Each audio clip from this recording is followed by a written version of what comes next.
साथ पलक सहगल 10 बजे 10 मिनट महत्वपूर्ण खबरें आपके सामने रखेंगे, लेकिन इससे पहले एक छोटा सा टीजर, कौन सी वो महत्वपूर्ण खबरें होने वाली है। चलिए एक नजर डालते हैं जो खबरें आपके सामने पेश करने जा रहे हैं। सबसे पहली और महत्वपूर्ण खबर तो वर्ल्ड हेल्थ ऑर्गेनाइजेशन से जुड़ी है, लेकिन जानकारी दिल्ली के प्रदूषण से जुड़ी है। विस्तार से खबर आपके सामने रखेंगे। इस बीच खबर इजराइल हमास युद्ध से जुड़ी, क्योंकि लगातार आपको बता दें इजराइल के अंदर जो गाजा पट्टी पर हमले किए जा रहे हैं वो बढ़ते हुए नजर आ रहे हैं। इस बीच खबर को विस्तार से आपके सामने रखेंगे। एक और महत्वपूर्ण खबर है जहां पर आपको बता दें कि मौजूदा जो विधेयक है उसके अंदर बदलाव होने वाला है, जिसमें सेडिशन लॉ आईपीसी में बदलाव देखने को मिलेगा। गृह मंत्री अमित शाह ने मॉनसून सेशन में इसका जिक्र किया था। विस्तार से खबर के बारे में बताएंगे। तो वही राजस्थान चुनाव से जुड़ी इस वक्त की बड़ी अपडेट ये है, क्योंकि आज नामांकन का आखिरी दिन है और अशोक गहलोत नामांकन भरते हुए नजर आएंगे। विस्तार से खबर को आपके सामने रखेंगे। बिना किसी देरी की शुरुआत करते हैं इस वक्त की बड़ी खबर के साथ, क्योंकि खबर बड़ी है और महत्वपूर्ण है। दिल्ली में प्रदूषण लगातार बढ़ते हुए नजर आ रहा है, तो वहीं दूसरी तरफ वर्ल्ड हेल्थ ऑर्गेनाइजेशन की जो प्रदूषण को लेकर लिमिट है, आप सोच लीजिए कि जो लिमिट है उससे 20 गुना ज्यादा प्रदूषण दिल्ली में है। तो ये खतरनाक स्थिति है इस वक्त। और आज एक महत्वपूर्ण बैठक जो है वह बुलाई गई है दिल्ली में ही। और आपको बता दें कि केजरीवाल सरकार की जो हाई लेवल मीटिंग है वह तब है जब दिल्ली के अंदर लगातार प्रदूषण बढ़ रहा है। साथ ही ये रिकमेंडेशन दी गई है, सुझाव दिए गए हैं कई सारे जो सरकारी दफ्तर है और साथ ही हम बात करें निजी दफ्तरों को कि 50% तक वर्क फ्रॉम होम करने की कोशिश करें। वहीं दूसरी तरफ बात करते हैं हम स्कूलों की। आपको बता दें स्कूल के अंदर 9वीं कक्षा तक छुट्टी जो है वह घोषित कर दी गई है। साथ ही 11वीं कक्षा के अंदर भी छुट्टी, केवल और केवल 10वीं और 12वीं कक्षा के जो विद्यार्थी हैं उन्हें स्कूल आना है। बाकी सभी विद्यार्थियों को work from home online classes के लिए कह दिया गया है। इसी खबर पर और अधिक जानकारी के साथ हमारे सहयोगी संदीप हमारे साथ जुड़ चुके हैं। संदीप, एक बड़ी गंभीर स्थिति है, क्योंकि लगातार हम देखते हैं पूरे साल दिल्ली के अंदर ये बात कही जाती है कि प्रदूषण को लेकर स्थायी तौर पर तैयारियां की जा रही हैं, लेकिन जैसे ही अक्टूबर नवंबर का महीना आता है लगता है शायद कोई तैयारी नहीं की गई है और शायद आज दिल्ली के अंदर यही देखने को मिल रहा है।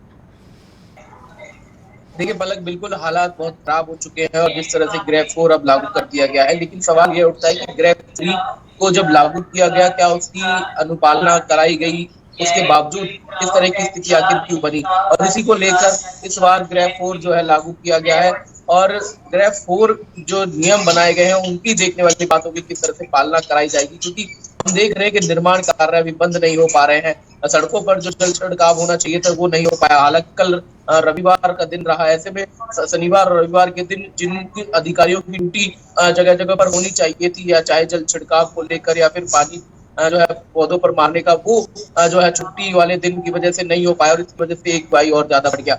आज सोमवार का दिन है और ऐसे में ज्यादातर जो सफर करने वाले, जो ऑफिसों को जाने वाले लोग होते हैं वो गाड़ियों का इस्तेमाल करते हैं। तो ऐसे में जो ऑड इवन का फॉर्मूला था वो पहले आके किया गया। ये तमाम जो चीजें हैं इन सब दिक्कत नहीं लगी। संदीप, आपकी आवाज हम तक नहीं पहुंच पा रही है, एक बार फिर से आपके साथ संपर्क साधने की कोशिश करते हैं। तो इस वक्त की बड़ी जानकारी आपको दे रहे हैं, क्योंकि वर्ल्ड हेल्थ ऑर्गेनाइजेशन की जो प्रदूषण को लेकर जानकारी है, लिमिट है, उससे 20 गुना ज्यादा इस वक्त प्रदूषण जो है वह देश की राजधानी दिल्ली के अंदर बढ़ चुका है। स्थिति गंभीर है और आपको बता दें दिल्ली सरकार ने एक आपात बैठक आज बुलाई है। मीटिंग जरूरी है, लेकिन इस बीच एक और ब्रेकिंग न्यूज सामने आ रही है इजराइल हमास जंग से जुड़ी, जहां पर गाजा में इंटरनेट सर्विस पूरी तरह से बंद है। जब तक जीतेंगे नहीं रुकेंगे नहीं की बात नेतन्याहू कहते हुए नजर आए, तो अमेरिका ने मिडिल ईस्ट में परमाणु पनडुब्बी भेजी है। तो आप इसके संकेत समझ सकते हैं। एक तरफ युद्ध विराम करने की कोशिश में अब अमेरिका भी जुटा हुआ है, तो वहीं दूसरी तरफ इंटरनेट सर्विस जो है उसे फिलहाल के लिए आपको बता दें कई सारी जगहों पर बंद रखा गया है। इजराइल हमास जंग से जुड़ी इस वक्त की बड़ी जानकारी आपको दे रहे हैं, जहां गाजा में इंटरनेट सर्विस पूरी तरह से बंद कर दी गई है। बड़ी जानकारी इस वक्त की आपको दे रहे हैं, जहां पर लगातार आपको बता दें इजराइल हमास जंग के अंदर 31वें दिन इजराइल ने गाजा पट्टी को 2 टुकड़ों में बांट दिया है। तो इजरायली सेना ने बताया कि उन्होंने रात भर अस्पतालों के आसपास भारी बमबारी भी की है। अस्पतालों के आसपास आपको बता दें ये भारी बमबारी होते हुए नजर आई। साथ ही जंग शुरू होने के बाद ऐसा तीसरी बार हुआ जब गाजा में इंटरनेट सर्विस को पूरी तरह से बंद रखा गया। साथ ही आपको बता दें कि मिडिल ईस्ट में भूमध्य सागर और रेड सी ओमन की खाड़ी में भी आपको बता दें।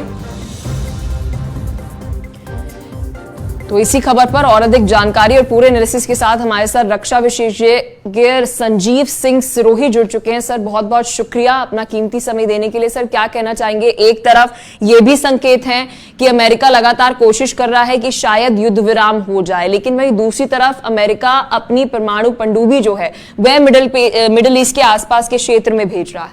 जी संजीव जी।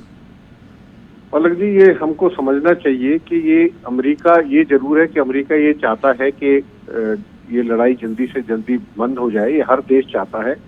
लेकिन इसमें जो दो प्रॉब्लम है, पहली प्रॉब्लम ये है कि जैसे कि प्राइम मिनिस्टर नेतान्याहू ने कहा है कि वो जब तक जंग नहीं रोकेंगे, जब तक जो है हमास को खत्म नहीं करते जी। और इसमें जो है इजराइल, अमेरिका का दबाव होने के बावजूद भी वो नहीं मान रहे हैं, क्योंकि उनको पता है कि अगर ये इस दौरान अगर इसी टाइम पे ये रोक दिया गया तो हमास दोबारा रीऑर्गेनाइज हो जाएंगे, हो सकता है वो दोबारा हमला करे, क्योंकि उनके जो प्रवक्ता है हमास के, उन्होंने कह दिया है कि हम 7 अक्टूबर जैसा जो है दोबारा भी कर सकते हैं। तो ये थ्रेट इजराइल के ऊपर अभी भी बना हुआ है। और जहां तक ताल्लुक है ये पनडुब्बी जो न्यूक्लियर सबमरीन जो इन्होंने भेजी है, अब वो कहाँ पे गई है एग्जैक्ट नहीं पता। वो ओमान, गल्फ ऑफ ओमान में है, वो रेड सी में है, वो मेडिटेरियन सी में, अभी तक इसका नहीं पता लगा, क्योंकि इन जगह अमेरिका की ऑलरेडी बेसिस हैं, तो कहाँ जा सकती है ये अभी पता नहीं है। लेकिन हाँ, ये जरूर है कि ये सिर्फ संकेत उन देशों के लिए है, उन जो प्रॉक्सीज हैं उनके लिए है, जो कि ये सोच रहे होंगे, क्योंकि बहुत दिन से वो जो है ईरान और बाकी जो ये हिजबुल्लाह है या यहूदी है, हूदीज हैं, ये थ्रेट कर रहे हैं कि अगर ये गाजा में इजरायलीज का हमला नहीं रुकेगा तो वो जो है पूरे मैदान में कूद जाएंगे।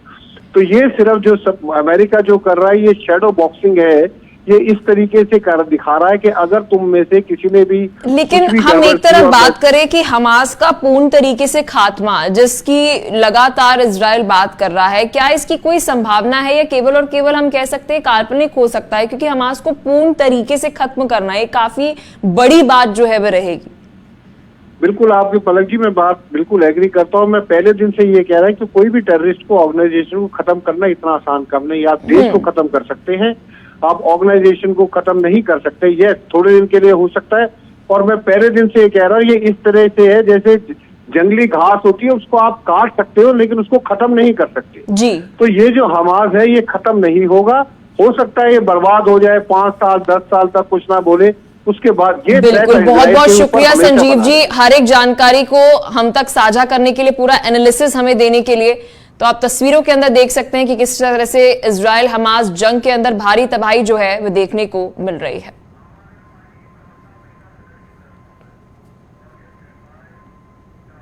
चलिए खबरों में आगे बढ़ते हैं, आपको सीधा लेकर चलते हैं देश की राजधानी दिल्ली के अंदर, जहां आम आदमी पार्टी की प्रवक्ता प्रियंका कक्कड़ प्रेस कॉन्फ्रेंस करते हुए नजर आ रही है। क्या कुछ है उनका कहना, चलिए आपको सुनाते हैं। 8 सालों में सबसे बेहतर हवा थी। सीएक्यूएम के आंकड़े भी दिखाते हैं कि पंजाब में इस बार अभी तक पिछले साल के मुकाबले 50 to 67% पराली कम जली है। जो पराली पंजाब में अभी जल रही है वो यहां से 500 किलोमीटर दूर है, और जो पराली हरियाणा में जल रही है वो यहां से करीब 100 किलोमीटर दूर है। दिल्ली के सबसे करीब राज्य हरियाणा है, तो जरूरी है कि समीक्षा की जानी चाहिए कि 2014 से खट्टर सरकार ने प्रदूषण को लेकर हरियाणा में क्या स्टेप्स उठाए। सबसे पहले तो 100 ईवी बसेस लेने का विचार कर रही है हरियाणा, ली नहीं है, विचार कर रही है। वहां पर अभी भी जो बसेस चल रही हैं वो बैंड फ्यूल, जो दिल्ली में फ्यूल बैंड है BS3 और BS4, इसी पर बसेस फ्लाई कर रही हैं। यही बसेस दिल्ली एंटर कर रही हैं, और गोपाल राय जी हमारे पर्यावरण मंत्री लगातार चिट्ठी लिखकर ये डिमांड कर रहे हैं कि as an emergency measure Haryana सरकार इन बसेस की एंट्री प्रोहिबिट करे दिल्ली में इस टाइम पर। जो इंडस्ट्रीज हरियाणा में चल रही हैं, खट्टर सरकार ने उनको कोई सहूलत नहीं दी, कोई उनके लिए व्यवस्था नहीं की कि वो क्लीन फ्यूल पीएनजी पर स्विच कर पाए, जैसा दिल्ली ने किया है। ये सारी इंडस्ट्रीज मोस्टली एनसीआर में है, उसका भी प्रदूषण दिल्ली में आ रहा है। हरियाणा की सरकार 2023 में भी 24 घंटा बिजली देने में अपने नागरिकों को असमर्थ रही है। बिजली के कट इतने लंबे लंबे होते हैं हरियाणा में कि घर पर भी डीजल। प्रियंका कक्कड़ दिल्ली से प्रेस कॉन्फ्रेंस करते हुए नजर आए प्रदूषण को लेकर। इस बीच आपको दिल्ली में ही वापस लेके जाते हैं, क्योंकि दिल्ली के मुख्यमंत्री अरविंद केजरीवाल भी प्रेस कॉन्फ्रेंस कर रहे हैं। क्या कुछ है उनका कहना, चले आपको सुनाते हैं। दिल्ली में शिक्षा, स्वास्थ्य, इंफ्रास्ट्रक्चर, पब्लिक सर्विसेज आदि के क्षेत्र में जितने काम किए हैं, जितने शानदार काम किए हैं, उसमें सबसे महत्वपूर्ण भूमिका हमारे दिल्ली सरकार के कर्मचारियों ने निभाई है। इन कर्मचारियों की कड़ी मेहनत और काम की बदौलत हम दिल्ली के लोगों के सपनों का शहर बनाने में सफल हुए हैं। ये महीना त्योहारों का महीना है और इस त्योहारों के मौसम में हम अपने सभी ग्रुप बी नॉन गजेटेड और ग्रुप सी कर्मचारियों को 7-7 हज़ार रुपये का बोनस दे रहे हैं। ये फैसला हमने दिल्ली सरकार की तरफ से लिया है। इस समय दिल्ली सरकार में लगभग 80,000 ग्रुप बी नॉन गजेटेड और ग्रुप सी कर्मचारी हैं। ये बोनस देने के लिए 56 करोड़ रुपए का खर्चा आएगा। इससे हमारे कर्मचारियों के घरों में त्योहारों में खुशियां दुगनी हो जाएंगी। एक सरकार के रूप में हमने अपने कर्मचारियों की जिंदगी को बेहतर बनाने के लिए हमेशा प्रयास किया है और ये प्रयास जारी रहेंगे। सभी कर्मचारियों को, सभी लोगों को दिवाली की बहुत बहुत अग्रिम शुभकामनाएं। जय हिंद। दिल्ली के मुख्यमंत्री अरविंद केजरीवाल प्रेस कॉन्फ्रेंस करते हुए नजर आए। फिलहाल के लिए इस बुलेटिन में